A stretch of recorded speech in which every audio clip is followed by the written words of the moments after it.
class. Welcome to the online session of Cognitive Behavior Therapies. I'm your facilitator Shaista Malik, and today we are entering our lesson 4, applying CBT to different kind of disorders. So as we discussed, CBT is a structured, scientific and highly research therapeutic approach. However, it is important to understand that CBT is not one size fits all. Different disorders require different forms of CBT based on their clinical needs, symptoms, and behavior therapeutic patterns. So in this slide, you can see CBT we are using to treat anxiety disorders, depression, phobias. Phobias can be of many types. That is the exposure therapies we are using for phobias. Cognitive confusions, OCD, connection therapy, dementias and OCD for different kinds of things. Like some people are having minor OCD, some people are having OCPD, that is the personality disorders. We are using types of therapies or the techniques of CBT in treating these kinds of disorders according to the individual need. That is we called evidence-based approach. So that I already said that one size doesn't fit for all. It depends upon the clinical needs, symptoms and the behavior pattern of each and every patient we are treating. So we can use these kind of therapies on the basis of the patient we are treating in. So in today's session, we will explore how CBT models are matched with specific psychological disorders and therapists follow to select the most effective treatment for patient. So, matching CBT types of disorders like recommended therapies. What are the recommended therapies we are using to treat disorders? First, we are using Beck's cognitive behavior therapies, mindfulness-based therapies as we discussed in previous lessons. What are the techniques we are using in these therapies? We already discussed. As you can see in this slide, I just mentioned the role of a behavior counselor. What is the role of a behavior counselor? A form of therapy that aims to challenge your destructive behavior and thoughts. Then to replace those thoughts with the more healthier ones. Then professional guidance, who guide you through your healing journey. Wide range of conditions, that is the treat depression, anxiety, phobias, addictions and many more. So a behavior counselor can treat depression, anxiety, phobias, addictions and many more disorders. Behavior counselors stand up as your ally in your battle and against mental health conditions. Remember that. Here I just put an example of social anxiety. People who have fear of being social, or people who just don't want to mingle with lots of people, don't want to involve in social interactions, that avoiding going to birthday parties, eating in front of others, like talking to new people, they are afraid of.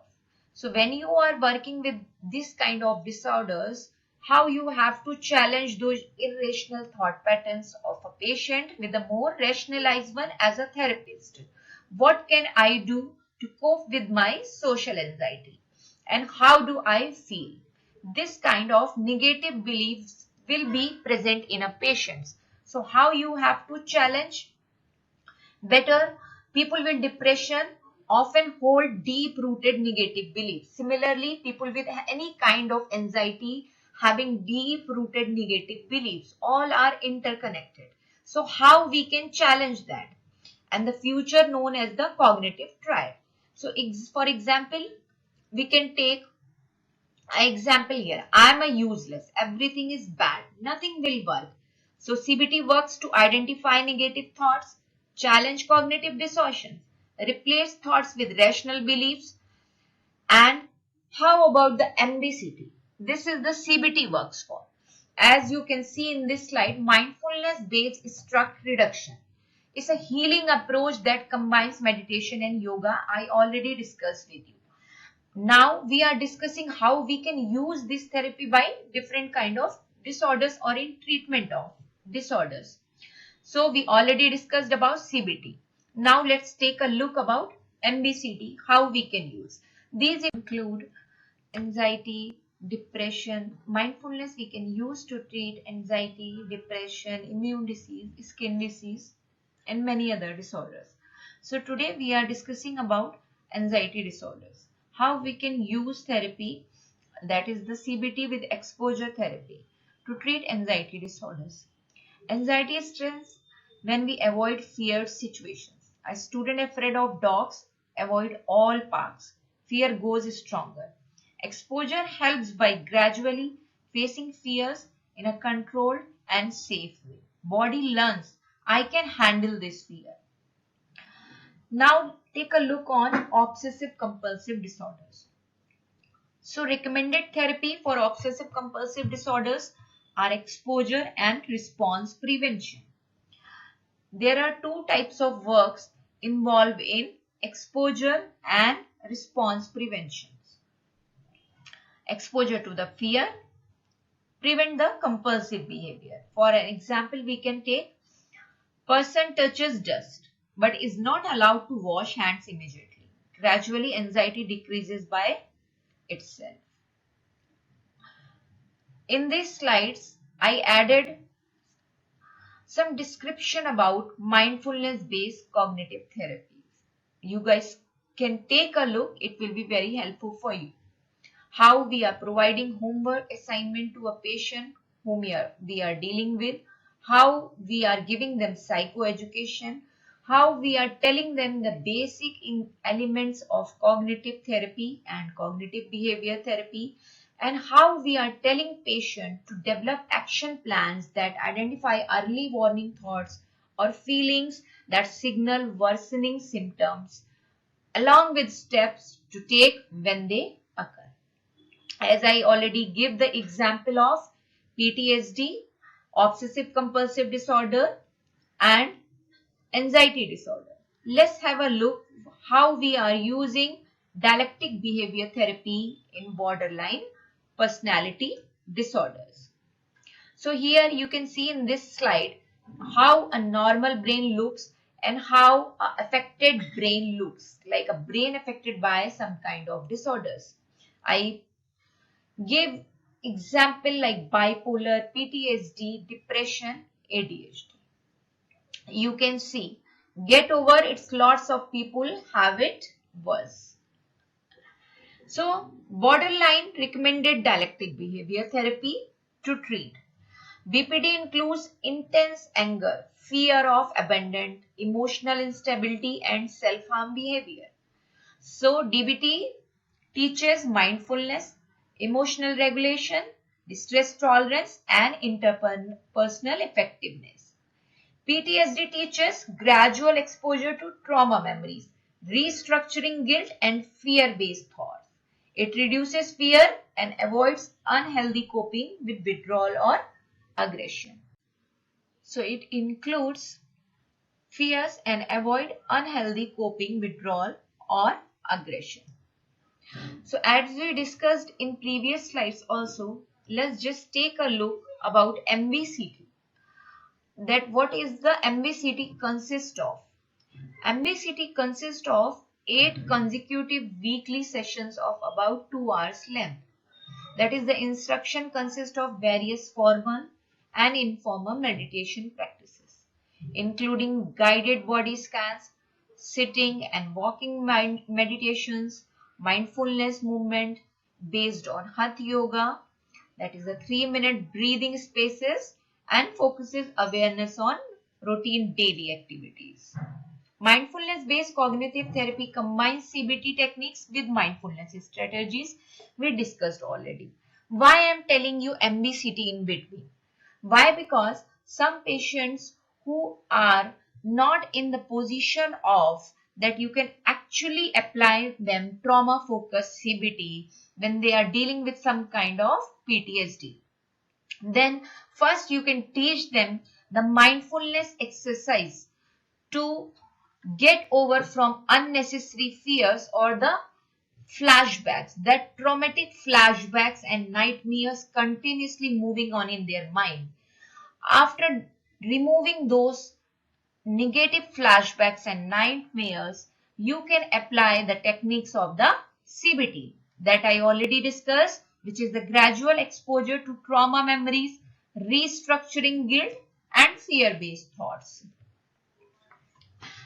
Here we can take a look that the patient develop action plans that identify early warning thoughts or feeling the signal worsening symptoms. So what are the highlights? MBCT is an effective and efficient intervention for prevention of depression relapse, shows promise in treatment of active depressions. Here are some limitations also. You can take a look. Conclusion: PTSD recommend trauma-focused CBT.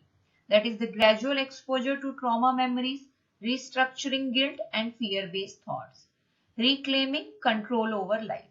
So it reduces fear and avoid healthy coping like withdrawal or aggression.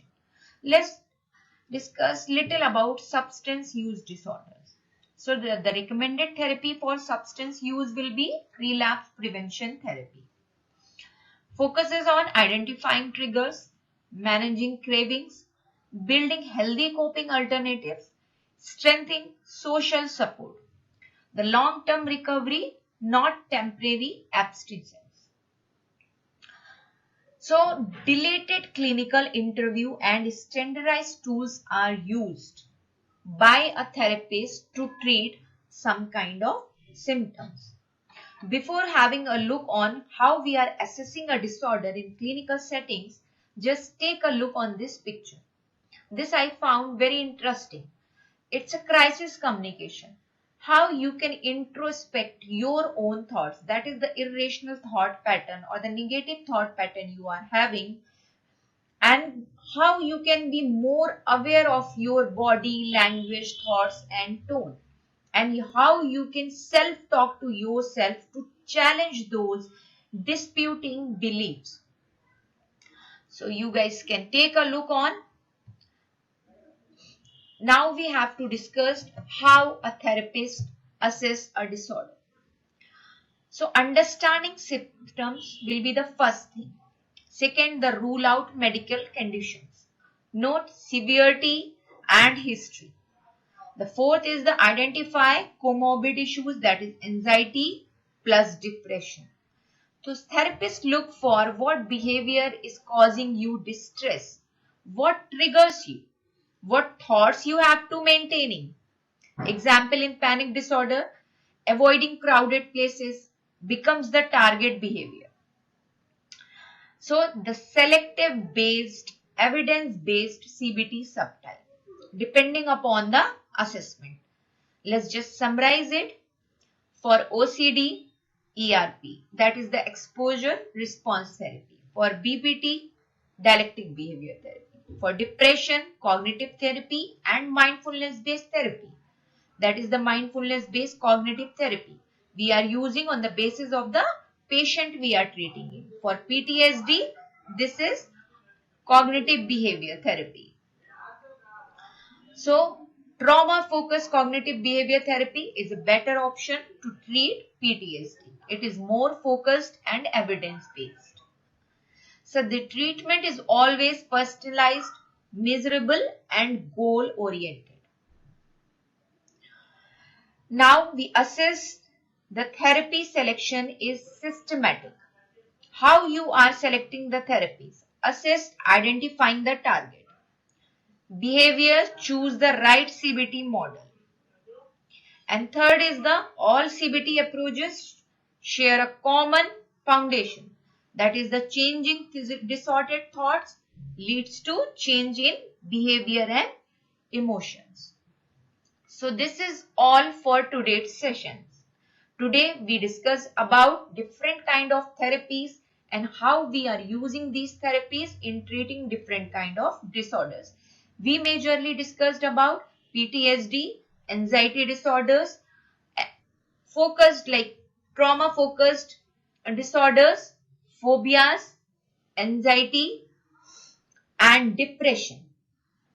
So we can use different types of therapies by treating different kind of disorders, and how we have to choose the therapy, how we have to implement the different techniques we are using in CBT, I already discussed with you. So this is all for today's sessions. We'll meet in the next session and the end of this module, that is the summary of this session.